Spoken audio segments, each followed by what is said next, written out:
দিনটা ছিল 27শে অক্টোবর 2024 আর 26 তারিখ রাত 1টার সময় আমরা সপরিবারে চলে গিয়েছিলাম মাসির বাড়িতে। তো আমরা বাড়ির থেকে রওনা দিয়েছি 11টা নাগাদ আর ওখানে গিয়ে পৌঁছেছি রাত 1টার সময়। হ্যাঁ, আমরা চাইলে সকালবেলাও যেতে পারতাম, কিন্তু রাত পোহলে যার বিয়ে সে এখনো মেহেন্দি পড়েনি, সে আমার জন্য ওয়েট করেছিল আর ফোন করে বলতেছিল আমাকে আসতে। আমি রাত্রিবেলা সেই জন্য আসছি আর এসে সারা রাত জেগে মেহেন্দি পড়িয়েছি। বোনকে বলছি তুমি একটু ঘুমিয়ে পড়ো, ও ঘুমিয়েছিল। আর ঘুমিয়ে পড়লে মেহেন্দি দিতে অনেকটাই অসুবিধা হয়, তারপরেও বলেছি একটু ঘুমোতে, কারণ হচ্ছে সকাল হলেই তো অনেক রকম বিয়ের নিয়ম কানুন চালু শুরু হয়ে যাবে আর বিয়ে তো মানে একটু কষ্ট করতে হবে। আর এইদিকে আমরা রাত্রিবেলা যেহেতু আসছিলাম সেই জন্য কোনো রকম কোনো গিফট কেনা হয়নি। আর আমার বর তো ডিউটিতে ব্যস্ত, সেই জন্য আমাকেই তো এইসব সামলাতে হবে। আর আমার মাসি তো ভাই আর আমার ভাই মিলে আসছিল তুফানগঞ্জে। ওরা গিয়েছিল বিয়ের কিছু কেনাকাটা করতে আর মিষ্টি নিতে, তো আমি ওদের গাড়িতেই গিয়েছিলাম। আর ওরা যে এত লেট করবে আমি সেটা ভাবতে পারিনি। আর আমার মুখের এক্সপ্রেশন তো দেখে বুঝতেই পারছো যে আমি কতটা টেনশনে ছিলাম। তার কারণ হচ্ছে আমাকে মেয়ে সাজানোর দায়িত্ব দিয়েছে, এদিকে আবার ঘুম নেই সারা রাত্রি, কতটা টেনশনে আছি। আর এখানে বিকেল হয়ে গেছে, এদিকে সাজাগোজা কমপ্লিট হয়ে যাচ্ছে আর কি, মণ্ডপ এদিকে সাজানো হয়ে গেছে এসে দেখি। তো তারপরে চলে আসলাম, এই যে বোনকে বললাম তুই তাড়াতাড়ি আয়, বিকেল হয়ে গেছে, 3টা পার হয়ে গেল। তো আগের থেকে শুরু করতে হতো সাজাগোজা। তো এই যে বোন চলে আসলো, কিন্তু এসেও কোনো লাভ হয়নি। একটার পর একটা নিয়ম করতে করতে দেখো 5টা 16 বেজে গেছে। 5টা 16, শীতের দিন মানে সন্ধে লেগে গেছে, সন্ধে পার হয়ে গেছে। ওইদিকে এখনও ওদের আশীর্বাদ পর্ব শেষ হয়নি। এখনকার বিয়ের কোণে কিন্তু 4টার আগেই সাজানো কমপ্লিট হয়ে যায়, আর সেখানে 6টার পরে যেহেতু আমি সাজানো শুরু করেছি তাহলে বুঝতেই পারো কতটা সময় লাগতে পারে। আর এখানে সব দোষ কিন্তু নন্দঘোষ, সব দোষ কিন্তু মেকআপ আর্টিস্টের হয়। কেউ একবার এসে বলবে না যে বিয়ের রিচুয়াল বা নিয়ম কানুন এসব করতেই দেরি হয়ে গেল, মেকআপ আর্টিস্টের কোনো দোষ নেই। হ্যাঁ মানছি আমি খুব একটা ভালো প্রফেশনালি মেকআপ আর্টিস্ট, এখনকার মতো হাই কোয়ালিটি মেকআপ আর্টিস্ট আমি নই, একদম সাধারণ সিম্পল আমি ভাবে সাজাই, যে ডাকি তার কাছে যাই এরকম, সেরকম প্রফেশনাল ভাবে আমি কাজ করি না। তবে ভবিষ্যতে আমার ইচ্ছা আছে ভালো একজন মেকআপ আর্টিস্ট হওয়ার। আর বর্তমানে আমি শুধুমাত্র নিদানের বন্ধু হিসেবেই কাজ করছি বলা চলে। আর এটা সামনা দিয়ে কে আসি যাচ্ছে। এইদিকে আমি আমার বরমশাকে বলছি একটুখানি ক্যামেরা করতে, আর উনি তো নিজের ফেস নিজেই দেখতেছেন, বলতেছে এটা আরও কীরকম। তো যাই হোক, এদিকে আমি সাজাতে গিয়ে হিমশিম খেয়ে যাচ্ছি। মোটামুটি সাজা কমপ্লিট হয়ে গেছে, কিন্তু এক মহিলা শুরুর থেকেই যা শুরু করে দিয়েছে, কানের মাথা খেলো আমার। এই ভুল ত্রুটি ধরার জন্য একদম উঠে পড়ে লেগে বসে আছে। আমার তো ভীষণ রাগ উঠে গিয়েছিল। তো কি আর করা যাবে, এইসব কাজ করতে গেলে অনেকটা কথা সহ্য করতে হয় আর কি। হ্যাঁ, হাতে যদি একটু সময় থাকতো তাহলে শান্তিতে একটু ভালোভাবে সাজাতে পারতাম, কিন্তু এতটা মানে দুর্ভাগ্য আমার, এরকমই হয় আমার সাথে, যেখানে যাই সেখানে এরকম পরিস্থিতির শিকার হই। তো ফাইনালি এই যে সাজানো কমপ্লিট হলো। তো তোমরাই বলো বন্ধুরা কীরকম হয়েছে। হ্যাঁ আমি জানি একদম নর্মাল, আমি এখনকার যুগের থেকে আর কি সাজানোটা হয়তো আর একটু ভালো হতো। তো নেক্সট টাইম আমি চেষ্টা করব ভালো করার আবার, তাই না?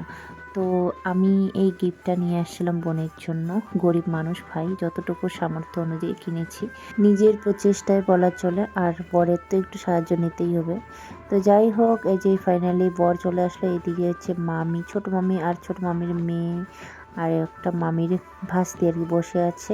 তো বরের গাড়ি চলে আসছে, আমি নতুন বরকে এদিকে দেখতে আসলাম। তো এখানে দেখি এই যে বড় মামি দাঁড়িয়ে আছে। বড় মামি বলতে আমার মায়ের দাদার বউ আর কি। তাহলে হিসেব করে দেখো তো মামির বয়স কতটা ছোট মামার তুলনায়, যেখানে আমার মায়ের বড় মামা, এখন আমি বুড়ি হয়ে যাচ্ছি। তবে সামনে থেকে মামাকে দেখলে বুঝতে পারবেন না কেউ যে মামার বয়স এত। একদম খুব সুন্দর জুটি, একদম রাজ্য।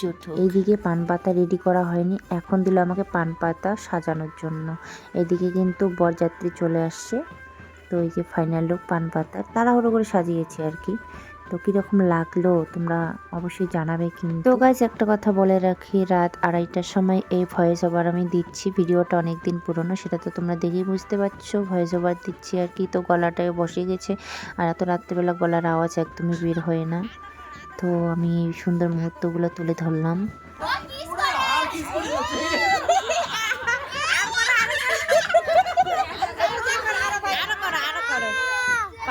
আর বিয়ে বাড়িতে তো হাসি মজা না থাকলে বিয়ে বাড়ি জমে না। তো এখানে সব বাচ্চা কাচ্চাগুলো একসাথে খুব আনন্দ করছে। এই হচ্ছে ছোট মামার মেয়ে, আর আমার ছেলে হচ্ছে 7 দিনের ছোট বড়, 7 দিনের বড় হচ্ছে এই যে ছোট মামার মেয়ে, আমার ছেলে 7 দিনের ছোট।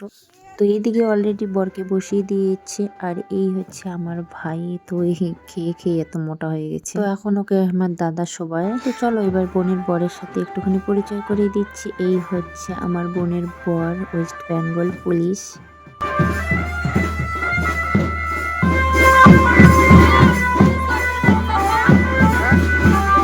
মাত্র 22-23 বছর বয়স। মাসির একমাত্র আদরের মেয়ের বিয়ে হচ্ছে। মাসি তো এদিকে কেঁদেই পাগল হয়ে গেছে। তো এবার হচ্ছে 7 পাকে ঘোরানোর পালা, আর আমার বর হচ্ছে কুলধানি।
ওদের শুভ দৃষ্টি দেখে আমার বিয়ের কথা মনে পড়ে গেল গাইস। তো আমার তো এসব একটাও মনে নেই যে আমার আদৌ শুভ দৃষ্টি হয়েছে কিনা।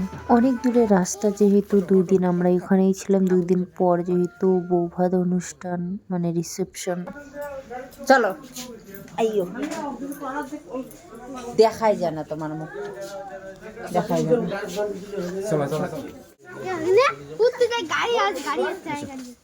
তো বন্ধুরা, এতক্ষণে তোমরা দেখে বুঝতেই পারছো যে আমি কি শেয়ার করতে চলেছি। তো সবাই রেডি হয়েছে, এখন যাব সবাই মিলে বোনের রিসেপশন পার্টিতে। তো আমি সেজে নিয়েছি এইভাবে, কেমন লাগছে বলো আমাকে।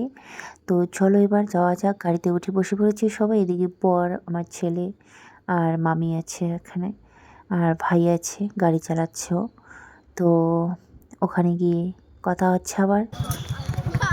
মেলা বাড়ি, দুর্গে বাড়ি।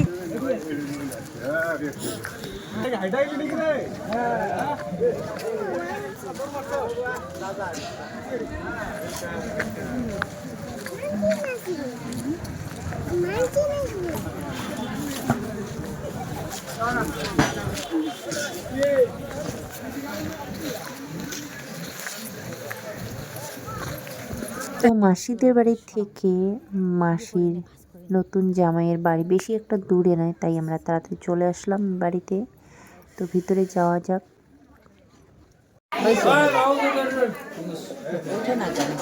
তো এসে বোনের সাথে দেখা করলাম। তো আমার মোবাইলে একটুখানি ঘোলাটে দেখা যাচ্ছে। তো বোনকে ভীষণ সুন্দর করে সাজিয়েছে এখানকার পার্লার। তো বোন সবার সাথে কথা বলতেছে, তারপরে মাসিও আসলো আমাদের সাথে, আর মা মেয়ের মিলন হলো এখানে। ওদের কান্না দেখে আমাদেরও কান্না পেল।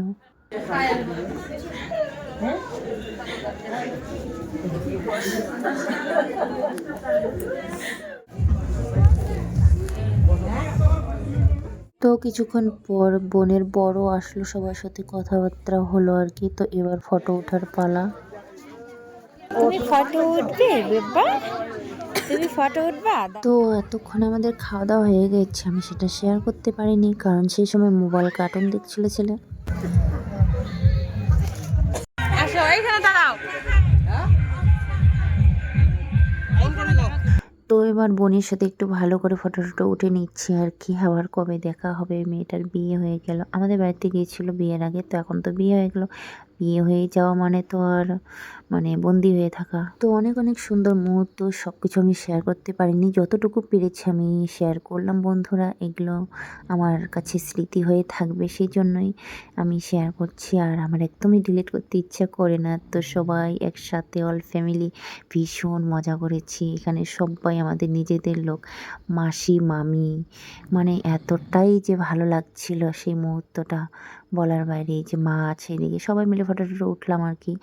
তো তারপরে আমরা আর কি বাড়ির দিকে রওনা দিলাম। অনেকের কাছেই সব ব্লগ একটুখানি বিরক্তিকর লাগতেই পারে, কিন্তু যদি কারো বিরক্তি লাগে তাহলে আমার করার কিচ্ছু নেই গাইস। তো আমি খুবই দুঃখিত, তার জন্য সরি। তো এই হচ্ছে আমার ভাই, মানে মাসিতো ভাই যার বিয়ে হলো তার দাদা আর কি। তো এই যে স্মৃতিগুলো আমার কাছে অনেকটা দামি। এই যে আমার হচ্ছে দাদু, আমার প্রিয় দাদু, যিনি হচ্ছেন আমাদের সবার হচ্ছে হেড আর কি। তো মা, মাসি, এখানে মামি, মামিরা সবাইকে আমি ফ্রেমে বন্দি করে রেখেছি।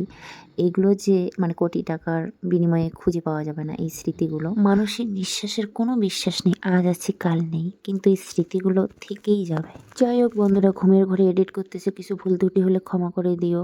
তো সবাই খুব ভালো থেকো, সুস্থ থেকো, tata bye bye, good night, thanks for watching.